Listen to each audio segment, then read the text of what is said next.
성경을 보면서 특히 예레미야서를 이렇게 쭉 읽으며 묵상하면서 한 가지 드는 의문이 있었습니다. 뭐냐 하면, 왜 하나님은 하나님의 백성을 망하게 하는가? 왜 하나님은 전 세계 가운데 딱 북이스라엘은 망했고 이제 남유다만 딱 남아있는데 왜 하나님의 나라를 하나님께서 친히 망하게 내버려 두실까? 어차피 인생들은 전부 하나님 보시기에 다 죄인인데 조금만 더 참으시거나 좀 더 용납하시거나 조금 더 은혜를 베푸셔서 그들이 망하지 않도록 하실 수 있는데, 왜 하나님은 구태여 성전까지 다 회파하게 만드시고, 그것도 하나님의 성전인데, 전 세계 유일한 성전이었습니다. 그런데 왜 구태여 그렇게 하셨을까? 그럼 오늘 우리는 예수 믿는다고 하는데, 그럼 우리도 구원을 이룰 수 있단 말인가?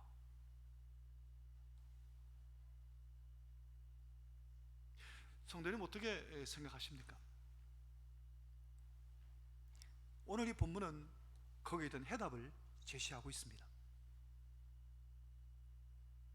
하나님은 하나님이십니다. 그래서 우리가 생각하지 못하는, 하나님은 수없이 많은 경우의 수들을 하나님은 알고 계십니다. 우리는 머리가 짧아서 뭐 한 몇백 가지의 방법을 알 수 있겠지만, 아니 그것조차도 모를 수 있는데, 하나님은 무한하시니까 가장 좋은 방법, 가장 좋은 길을 하나님은 알고 계실 거란 말이죠. 그게 유다가 망하는 것이었습니다. 하나님의 능력이 없어서 바벨론으로부터 이들을 지켜주지 못하신 것이 아니라, 하나님은 더 큰 계획을 갖고 계셨는데 그것을 지금 오늘 본문의 예레미야를 통해서 가르쳐 주시는 겁니다. 1절을 보시면 이렇게 시작합니다. 여호와의 말씀이니라. 그때에 내가 이스라엘 모든 종족의 하나님이 되고 그들은 내 백성이 되리라. 그때에 했습니다. 그때가 언제일까요? 남방 유다까지 다 망하고 망한 후에 내가 이스라엘 모든 종족의 하나님이 되고 그들은 내 백성이 되리라. 망했는데 2절 볼까요? 2절 같이 읽어보겠습니다. 여호와께서, 시작, 여호와께서 이같이 말씀하시니라. 칼에서 벗어난 백성이 광야에서 은혜를 입었나니 곧 내가 이스라엘로 안식을 얻게 하러 갈 때에라. 이 구절 그대로 놔둬보세요. 여기 보시면 칼에서 벗어난 백성이 어디서 은혜를 입었다고요? 칼에서 벗어난 백성이 광야에서 은혜를 입었나니. 이스라엘을 망하게 하신 이유는 하나님이 이 이스라엘 백성들 가운데 어떤 백성을 광야에서 은혜를 입었다 그랬어요? 칼에서 벗어난 백성. 바벨론의 칼에서 벗어난 백성, 저 광야로 보내가, 광야가 바벨론인 거예요. 저 바벨론과 또 전 세계로 흩어 보내셔서 거기서 하나님이 은혜를 입게 하시겠다고 말씀하십니다. 이게 하나님의 방법입니다. 우리가 예수를 믿고 나서, 예수를 믿은 이후에, 예수를 믿기 전보다 오히려 하나님은 우리에게 광야를 경험하게 하시는 겁니다. 나는 예수를 믿는데도 우리 친척들 가운데 왜 나만 이렇게 못 사는가? 예수 안 믿는 친척들은 잘만 사는데. 이제 원풍기를 좀 꺼도 안 되겠습니까? 아침에 추위도 우리가 이겨내고 예배 드렸는데 너무 더우면 싹 노곤해지거든요.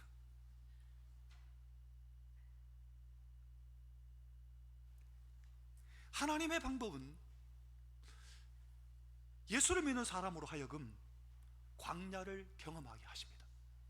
반드시 이거를 성도님 기억하셔야 됩니다.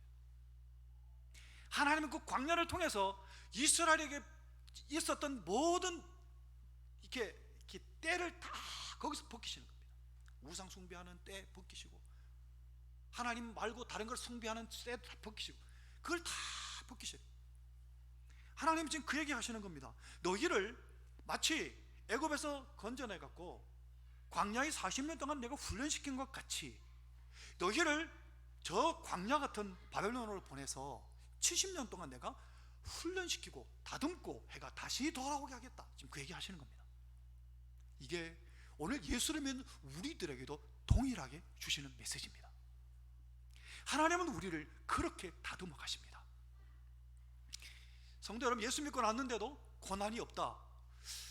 그럼 예수를 똑바로 믿었는가 의심해 보셔야 됩니다. 예수 믿고 나서도 제 모든 게 다 형통하다. 뭔가 좀 뭐가 좀 잘못되는 거 아닌가라고 생각해 보셔야 됩니다. 거꾸로 뒤집어서. 예수를 믿으면 복 받고, 예수를 믿으면 잘 살고, 예수를 믿으면 잘 되고, 아닙니다. 오히려 예수를 믿으면 광야가 더 있습니다. 하나님은 광야로 몰아넣으십니다. 그걸 지금 이야기하시는 겁니다. 왜 그럴까요? 그 이유가 나옵니다. 자, 3절 4절에 보시면 읽으면서 설명하겠습니다. 옛적에 함께 읽겠습니다. 시작. 옛적에 여호와께서 나에게 나타나사 내가 영원한 사랑으로 너를 사랑하기에 인자함으로 너를 이끌었다 하였노라. 4절. 처녀 이스라엘아, 내가 다시 너를 세우리니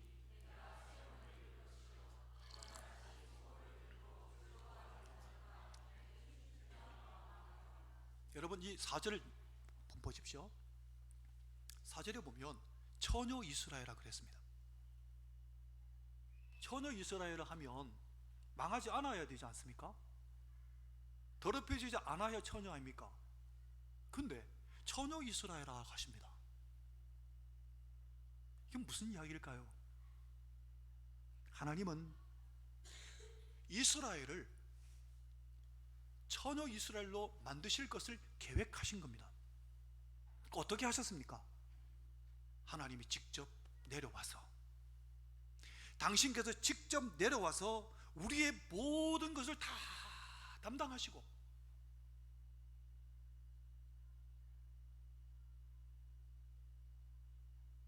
그 다음 구절에 나오는데요, 그 다음 구절에 쭉 나오는, 그 다음 구절에 가서 더 자세하게 설명할게요. 우리 그걸 다 담당하시고, 그래서 누구든지 다 담당하신 그분을 믿기만 하면 해방될 수 있도록, 믿기만 하면 새로운 사람으로 만드시겠다는 거예요. 그래서 처녀 이스라엘이라고 말씀하시는 겁니다. 하나님이 광야로 보내가 훈련시킬 뿐만 아니라 하나님은 예수 그리스도를 보내셔서 우리를 새 사람으로 만드시겠다. 이게 처녀 이스라엘이라고 말씀하시는 겁니다. 더 깊이 들어가 보면, 자, 5절을 보실까요? 5절 같이 한번 읽어보겠습니다. 네가 다시, 시작. 네가 다시 사마리아 산들에 포도나무들을 심되 심는 자가 그 열매를 따기 시작하리라. 5절 그대로 놔둬보세요. 어디 산이라 그랬습니까? 시온산이라 그랬습니까? 아니면 저기 우리 앞산 이름이 뭐죠? 대덕산이라 했습니까? 아니면 팔공산이라 하셨습니까? 사마리아 산이라고 그랬습니다. 여러분, 사마리아 산은 어딘지 아십니까? 사마리아입니다. 어딘가 하면 북이스라엘. 여러분, 북이스라엘이 먼저 망했는데 망하고 나서 북이스라엘은 회복되지 않았습니다. 지금까지도. 그런데 왜 사마리아 산이라고 하셨을까요? 예루살렘 산, 시온 산 가면 조금 이해가 되는데 왜 구태여 사마리아 산이라고 말씀하셨을까요? 사마리아 산들을 심되, 뭐라 그랬죠? 심는 자가 그 열매를 따기 시작하리라. 이게 무슨 얘기인가 하면, 여러분, 이 땅에 살아가는 모든 사람들은 열심히 일하고 그렇게 살아가지만 결국 누구 좋은 일 시키는가 하면 자기 자신을 위해서 살려고 막 열심히 노력하는데, 자기 인생을 산다고 사는데 결국에는 남의 인생 사는 겁니다. 이 세상 사는 사람들 보면, 아니 남을 이롭게 하는 그 표현이 아니라, 내가 인생을 실컷 사는데 그 누가 다 가져가는, 마귀가 다 가져가 버린 거예요. 내가 인생을 실컷 사는데 이 어디서 벗어나지 못하는 거 하면 죄의 노예에서 벗어나지 못하는 거예요. 그러니까 세상적으로 잘 살고 뭐 그런다 해도 마음은 늘 불안하고 고통스럽고 정신병 찾아오고. 여러분, 돈 잘 버는 사람들이 오히려 더 정신병 더 많이 갑니다. 마음에 진짜 기쁨과 평강이 없는 겁니다. 다 누구한테 뺏길까요? 마귀에게 다 뺏기는 겁니다. 열심히 일하는데 뭔가 이게 뭐가 내게 아닌 것 같아. 마귀가 다 빼앗아 가는 거예요. 기쁨을 다 빼앗아 가고 평강을 다 빼앗아 가고, 우리의 모든 것을 다 마귀가 다 빼앗아 가고. 뭐 때문에? 우리의 죄 때문에. 그래서 인생을 사는데 내 인생 사는 게 아닌 거예요. 한평생 실컷 살고도 인생의 의미를 모른 채 남의 인생 살다가 그렇게 가는 거예요. 그런데 사마리아에 포도나무를 심되 심는 자가 열매를 따기 시작하리라. 이게 무슨 얘기인가 하면, 내 인생을 진짜 살 수 있는 기회를 주시겠다는 겁니다. 내가 심고 내가 따먹고. 열매를 심는데 내가 심었는데 나는 하나도 못 먹고, 그리고 돈 팔지도 못하고 남이 다 뺏어 간다고 합시다. 어떻게 되죠? 무슨 의미가 있습니까? 인생 사는데. 그런데 내가 심었는데 그것을 내가 먹을 수 있도록 하나님이 그렇게 역사하시겠다, 지금 그 얘기 하시는 겁니다. 어떻게 가능하냐? 그 다음 6절 7절을 볼까요? 같이 읽겠습니다. 에브라임 산, 시작. 에브라임 산 위에서 파수꾼이 외치는 날이 있을 것이라.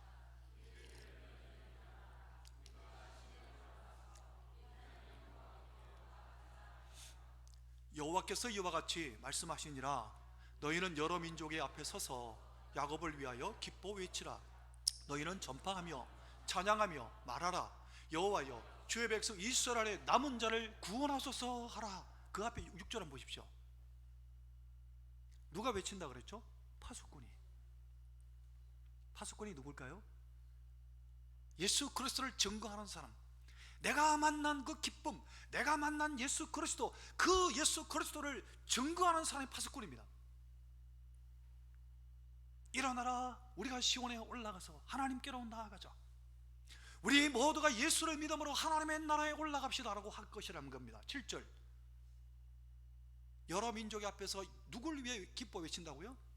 야곱을 위하여 기뻐 외치라 라고 외치는. 파수꾼들이 일어나서 하나님의 기쁨의 산에 함께 올라갑시다 하고 외치고 선포하게 하겠다. 그날이 올 것이다 라고 얘기하시는 겁니다. 그러면 어떠한 사람들이 이러한 파수꾼이 되고, 어떠한 사람들이 이렇게 사마리아에 열매를 심고 따먹을 수 있는, 내가 심고 내가 거둘 수 있는 이 기쁨을 누릴 수 있을 것인가? 누가 그렇게 될 것인가를 이야기하십니다. 8절 9절을 보십시오. 보라, 나는 그들을 북쪽 땅에서 인도하며 땅끝에서부터 모으리라. 그들 중에는 맹인과, 여기 나옵니다, 맹인과 다리 저는 사람과 잉태한 여인과 해산하는 여인이 함께 있으며. 자, 이 네 사람들의 특징이 뭐죠? 공통점이 뭐죠? 맹인과 다리 저는 사람과 잉태한 여인과 해산하는 여인. 공통점이 뭐죠?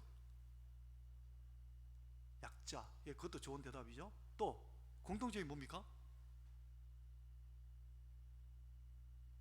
저 뒤에 최명훈 권사님. 예, 불편한 사람. 예, 그것도 좋은 대답이에요. 또 공통점이 있잖아요. 4명 다. 그렇죠. 손집사말. 혼자서 걸어가기 힘든 사람들. 맹인, 저는 사람, 잉태한 여인, 해산하는 여인. 혼자서는 걸어가기 힘든 사람들. 그들이 함께 하나님께로 돌아오게 하겠다. 놀라운 말씀입니다. 그러면서 9절을 볼까요? 9절 같이 읽어보겠습니다. 자, 9절 시작. 그들이 울며 돌아오리니 나의 인도함을 받고 간구할 때에 내가 그들을 넘어지지 아니하고 물이 있는 계곡에 곧은 길로 가게 하리라. 나는 이스라엘의 아버지요 에브라임은 나의 장자니라. 9절 그대로 놔둬보세요. 혼자서는 어찌할 수 없는, 걸어가기 힘든 사람들, 그 사람들 하나님이 인도하셔서 걸어오게 하시는데 어떻게 걸어옵니까? 울며 돌아오리라. 하나님께 돌아오는데 울며 돌아오리라. 내 같은 것이 어떻게 구원받을 수 있었는가? 여러분, 사실 오늘 우리는 어떻습니까? 우리는 모두가 맹인이요, 어두운 하나님의 놀라운 빛을 보지 못했던 맹인이었고, 우리는 다리 저는 다 부족한 사람들 아닙니까? 그런데 우리 같은 사람들을 하나님이 우리를 건지셔서 인도하시는데 넘어지지 않도록 곧은 길로 가게 하겠다 라고 약속하시는 겁니다. 얼마나 놀라운 일입니까? 사회적으로 잘 나가고 사회적으로 못 떨어지고 뭐 그런 사람을 이끌어주시는 게 아니라 혼자서는 거동하기 힘든 사람들, 성령께서 딱 손잡고 예수님이 딱 손잡고 함께 걸어가시겠다는 거예요. 얼마나 감격스러운 일입니까? 이게 예수 믿는 기쁨이라는 것을 지금 이야기하는 겁니다. 그래서 이스라엘의 아버지 에브라임은 나의 장자다, 이 표현은 하나님께서 이 일에 있어서 하나님께서 우리로 하여금 장자로 삼으시겠다고 얘기하시는 겁니다. 보잘것없는 나를 하나님이 곧은 길로 걷게 하시고 장자로 삼으시겠노라고. 그러면서 그 대상이 구체적으로 뭔지 딱 정확하게 이어서 설명해 주십니다. 10절 말씀이 그겁니다. 함께 읽겠습니다. 이방들이여, 시작. 이방들이여, 너희는 여호와의 말씀을 듣고 먼 섬에 전파하여 이르기를.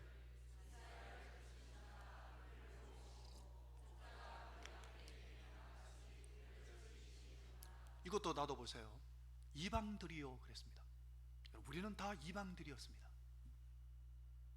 너희는 여호와의 말씀을 듣고 뭐라고 했으면 그 다음에 전파해라. 전파해라. 여러분, 우리는 하나님 말씀을 듣고 전파해야 합니다. 왜요? 내가 이 구원의 감격을 누리게 되었으니, 하나님이 나를 곧은 길로 인도받기 시작하셨으니, 내가 혼자 이 인생길을 똑바로 걸어갈 수 없는데 나를 구원해 주셨을 뿐만 아니라 나와 함께 하셨으니 그 감격을 혼자만 감격해 하지 말고 어디다가 전파하라 그랬습니까? 먼 섬에. 먼 섬이라는 표현은요, 그 당시만 해도 섬에는 소식이 가장 늦지 않습니까? 요즘은 뭐 지구촌 시대가 돼가 뭐 인터넷이 발달했지만 가장 하나님의 말씀이 듣기 힘든 그곳까지 가서 전파하라는 겁니다. 내가 만난 그 예수 그리스도를 전파하라고. 하나님의 말씀을 네가 들은 그대로를 전파하라고. 그래서 이스라엘 흩으신 자가 그들을 다시 모을 것이라고, 목자가 양떼 행한 같이 그들을 다시 하나님이 지키시리라고. 전 세계에 흩어져 있던 모든 이스라엘 백성들뿐만 아니라 이방들까지 하나님은 하나님의 뜻에 합당한 사람들을 불러 모으실 것이라고, 누구든지 하나님께로 돌아오게 하실 것이라고, 이걸 전파해라 라고 말씀하십니다. 성도 여러분, 내가 인생을 살면서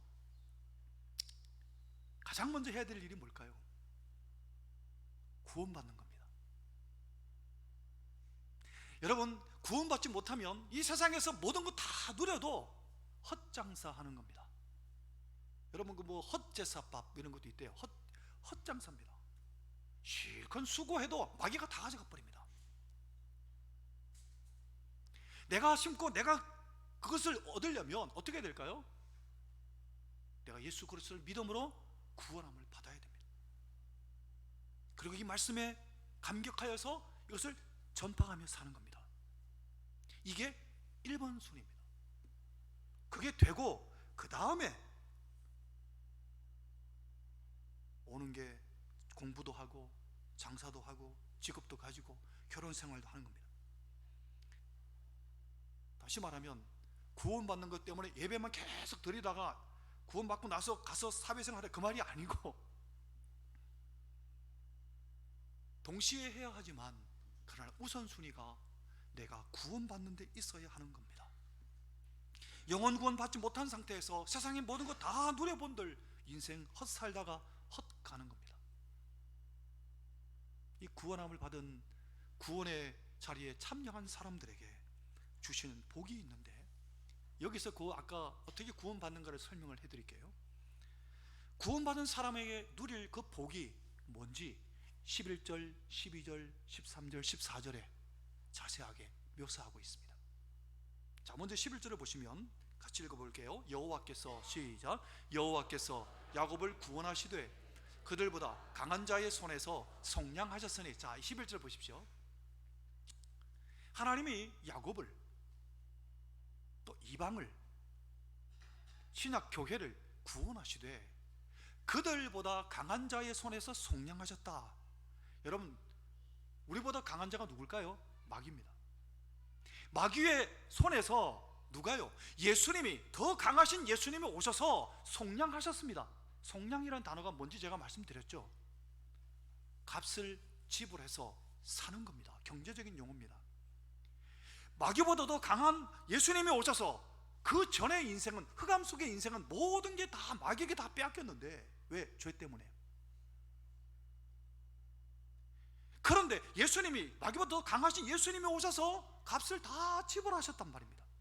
예수님이 친히 우리와 똑같은 몸을 입고 오셔서 우리의 모든 것 다 담당하시고 예수님이 값을 지불하신 겁니다. 살 찢기시고 피 흘리심으로. 이걸 속량이십니다. 속량하셨다고. 속량하셨기 때문에, 그럼 이게 11절 말씀하는 게 뭘까요? 속량하셨으면 그 다음 누구께 되는 겁니까? 자, 성도 여러분, 이거 컵을 제가 돈 주고 샀어요. 그럼 누구 겁니까? 제 거죠. 예수님이 값을 지불하셨기 때문에 우리는 이제 마귀 게 아닌 거예요. 마귀가 터치를 못하는 거예요. 우리 예수님 거가 된 거예요. 그걸 이야기하는 거예요. 그럼 예수님 거 된 게 뭐냐? 구체적으로 성도님 보십시오. 내가 예수를 믿기 이전에, 아니 예수를 믿고 나서도 내가 회복하고 싶은 거 있지 않아요? 뭐 저 같으면 만약에 다시 사는 인생을 살려고 하면 고등학교 1학년 돌아가고 싶어요. 고등학교 1학년으로.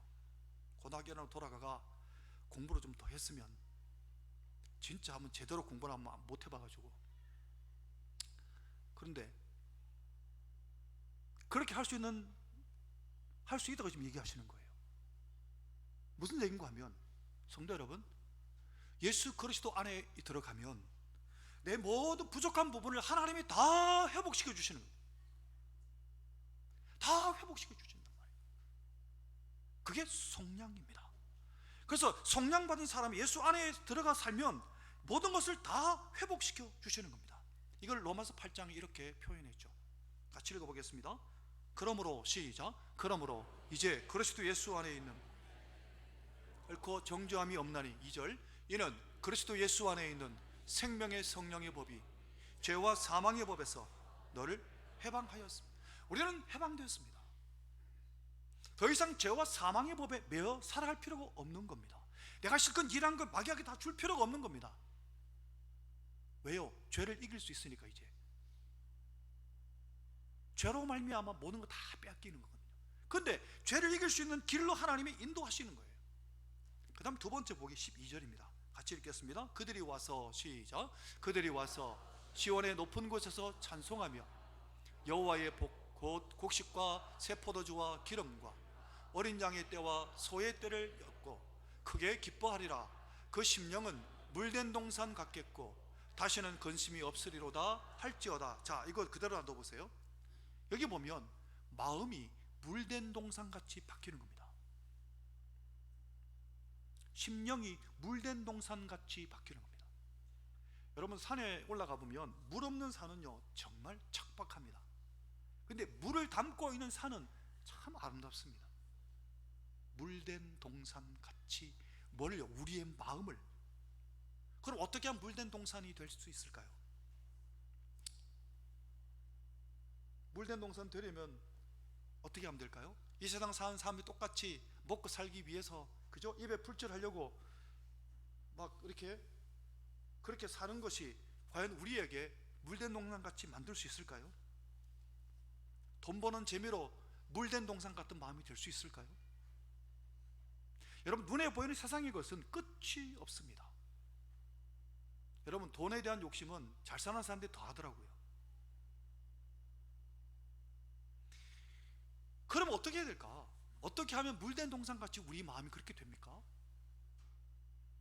예수님이 이걸 말씀하셨습니다. 마태복음 4장 4절에 보면 예수님이 시험 당하실 때 이렇게 구약 성경을 인용하셨죠.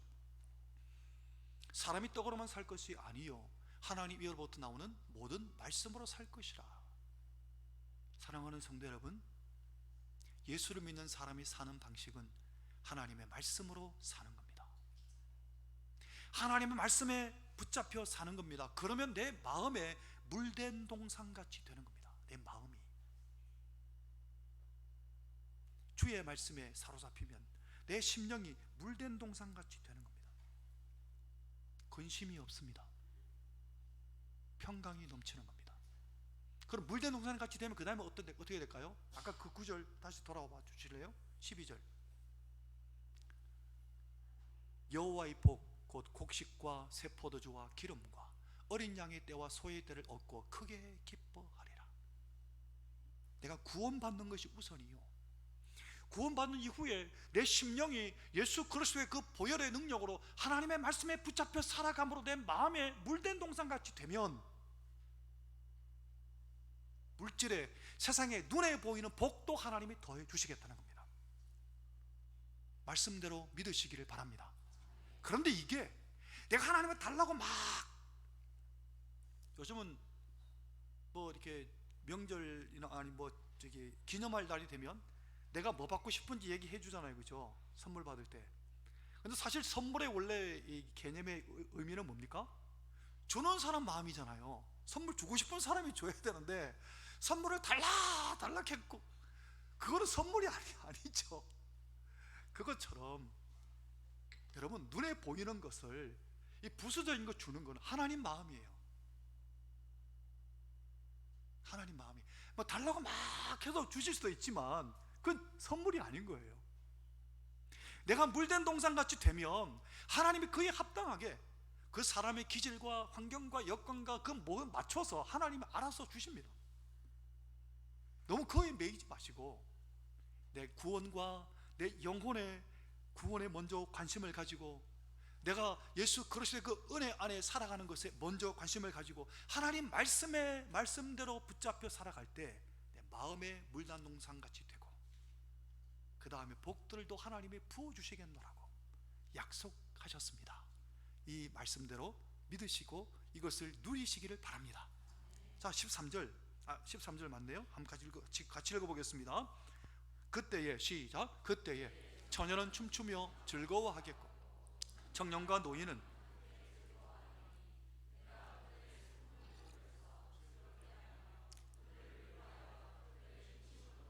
기쁨을 얻게 할 것임이라. 여기 그때 또 나오죠. 우리가 광야를 경험하고 하는 그때에 구원의 즐거움으로 우리의 마음에 심령에 물된 동산같이 되고 하나님이 부어주시는 그 놀라운 복으로 인하여서 춤추며 즐거워하게 하시겠다고, 근심으로부터 기쁨을 얻게 할 것이라고 하나님이 약속해 주셨습니다. 모든 사람이, 처녀도 청년도 노인도 모두가 기뻐하며 춤추게 만들어 주시겠다고 하나님의 약속 그대로, 말씀 그대로 믿음으로 받으시기를 바랍니다. 이래 끝나면 뭔가 오늘 이 메시지 전체를 잘 그대로 반영하지 못하는 것 같이 느낌이 있지 않습니까? 뭔가 2% 부족하죠. 오늘 본문이 말씀하시는 메시지는 여기에 있습니다. 자, 지금부터 잘 들으십시오. 인간은 이 세상을 사는 사람들에게는 딱 두 부류로 나눌 수 있습니다. 정확하게 표현하면 두 부류가 어떤 두 부류냐, 예수를 안 믿는 사람들 뿐만 아니라 예수를 믿는 사람들 가운데도 두 부류가 있습니다. 이거는 누구도 예외가 없습니다. 먼저 사진을 보여드릴게요. 사진 띄워주십시오. 여러분, 이 사진은 이번에 필그림 하우스에 가서 그 중에 철로 역정의 그 노선을 내가 일일이 다 사진을 다 찍었어요. 어떤 거는 비디오로 이렇게 내가 음성으로 막 찍기도 하고 했는데 그 중에 이 장면은 등에, 이 젊은이가 등에 뭐 있죠? 등짐 졌죠. 그 다음에 이게 지팡이를 들고 있는데, 이 사람이 바로 기독도입니다. 기독도. 요즘 나오는 번역들에는 크리스찬이라고도 표현하죠. 크리스찬입니다. 예수를 믿기 위해서 이게 인생의 길을 출발하는 사람, 출발하는데 등에 뭐 짊어지고 있어요? 등짐이 얼마나 무거운지, 얼마나 무거운지 익하고 있습니다. 뒤에 손으로 익하는 사람은 전도자입니다. 전도자. 예수를 믿고 저쪽으로 가면 예수 믿는 길이 있습니다. 저쪽으로 가라고 안내하는 사람, 전도자. 전도. 우리가 예수 믿고 나서 전도하는 사람들 같이 등짐을 지고 있습니다. 지금 그러니까 장망성, 장차 망할 성을 떠나서 인생의 길을 출발합니다. 순례길을 출발합니다. 천국을 향해서. 우리는 모두가 천성을 향해 걸어가는 순례자들이, 아까 난예비 말씀드렸죠.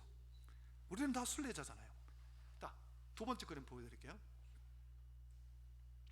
이 그림 보면 아까 등짐 졌던 등짐이 어디 있습니까?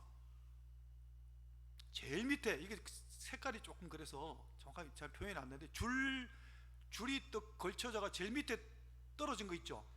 보입니까? 제일 밑에 있는 이게 등짐 밑으로 떨어진 거예요. 잘 보입니다. 저는 잘 보이는데 저 뒤에 오현주 권수님 잘 보입니까? 잘 보여요? 안 보여요? 이게 안 보이면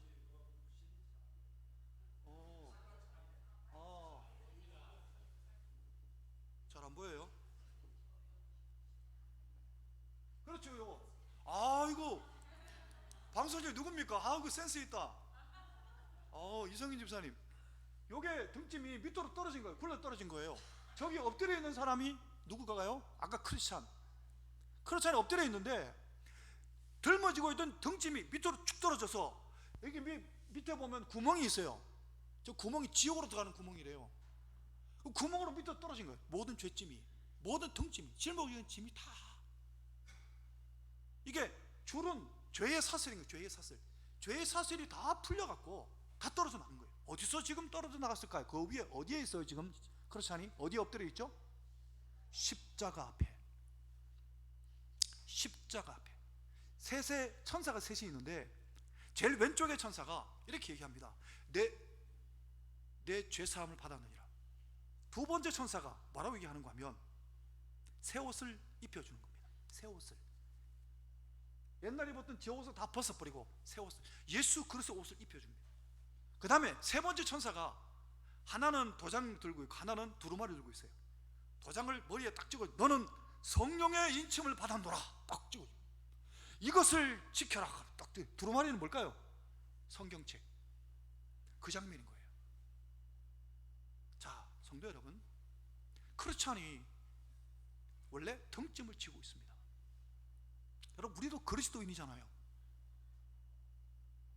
근데 죄의 짐을 짊어지고 살아가는 사람들이 있고, 첫 번째 부류, 죄짐이 다 풀어져서 자유한 몸으로 살아가는 사람이 있습니다. 두 부류, 세상은 딱 두 부류입니다. 죄짐을 짊어지고 사는 사람에게는 죄가 용광로같이, 죄가 용광로의 불길이 되어갖고 내 마음의 모든 평강과 안심과 기쁨과 이걸 다 태워버리는 겁니다. 그래서 죄의 사슬에 매여 사는 사람은 이 세상에 눈에 보이는 지식도 돈도 권력도 다 갖고 있다 할지라도 사용할 줄도 모르고, 그걸 갖고 자랑만 할 뿐이지 자기 게 아닌 건 다 마귀 겁니다. 죄 때문에. 그래서 우리의 마음의 모든 평강을 빼앗기기 때문에 미워하고 시기하고 질투하고 다투고 싸우고 막, 예수를 믿는다고 하면서도 죄짐을 짊어지고 가는 사람은 그런 삶을 사는 거예요. 그런데 죄로부터 해방된 사람은, 아까 십자가 앞에 짐을 다 풀어놓은 사람, 진짜 자유함을 얻은 사람, 그 사람은 죄의 용광로가 아니라 성령의 불길이 가득 차서, 성령의 불길이 모든 죄를 태우고 하나님으로부터 오는 은혜를 받아 누릴 수 있는 겁니다. 그래서 내게 세상에서 누리는 모든 것들도 제대로 주를 위해서 사용할 수 있게 되는 겁니다. 심령이 물된 동산같이 바뀌는 겁니다. 거기에 기쁨과 평강이 있고 다툼과 싸움과 시기와 질투와 모든 악의와 그리고 비방하는 것과 떠드는 것과 모든 것이 다 떨어져 나가는 겁니다. 예수로, 그리스도로 살아가는 겁니다. 나는 그리스도니 그런즉 이제는 내가 사는 것이 아니요 오직 내 안에 그리스도께서 사시는 것이라. 그런데 놀랍게도 여러분, 이 크리스찬이 십자가 동산에서 죄짐 다 풀어졌잖아요. 그렇다고 어려움이 없는 게 아니에요. 그래도 염려가 찾아오고 근심도 찾아오고 또 때로는 허례와 위선도 찾아오고 교만도 찾아오고 막 여러 가지 시험들이 또 계속 되는데 그 속에 이 기독교가 경험하고 누리고 힘을 얻는 것이 있는데 그것이 바로 뷰티풀 하우스입니다. 뷰티풀 하우스, 우리말로 표현하는 미궁, 아름다운 궁전. 이 크리스찬이 가는 그 길 위에 미궁이 등장하는데 아름다운 뷰티풀 하우스가 등장하는 그곳이 어딜까요? 교회인 겁니다. 그래서 우리는 교회로 모여서 하늘의 음성을 듣고 교회로 모여서 참된 우리의 죄점을 풀어놓고 참된 안식과 기쁨을 얻게 되는 겁니다. 교회가 그러한 곳이 되는 겁니다. 교회로 모일 때마다 이 은혜를 덧입어 누리며 이 평강과 기쁨과 안식과 참된 안식을, 새 힘을 얻게 될 수 있기를 살아계신 예수님 이름으로 축원합니다. 말씀을 마치겠습니다. 사랑하는 성도 여러분, 죄의 사슬을 끊어버리십시오. 죄의 사슬을 끊어버리는 방법은 딱 하나입니다. 하나님 앞에 회개하는 겁니다. 날마다 회개하며 사는 겁니다. 회개함으로 끊어버리고 자유케 하신 하나님의 구원을 누리십시오. 그리고 감사가 넘쳐날 수 있도록. 혹시 성도 여러분 한계 상황이 부닥칩니까? 한계 상황에도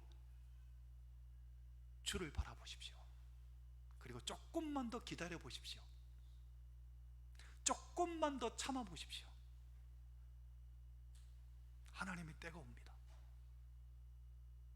하나님이 치료하시고 고치시고 회복케 하시고 성령을 주셔서 우리의 심령을 물된 동산 같게 하시고 기쁨과 평강이 넘치게 하실 것입니다.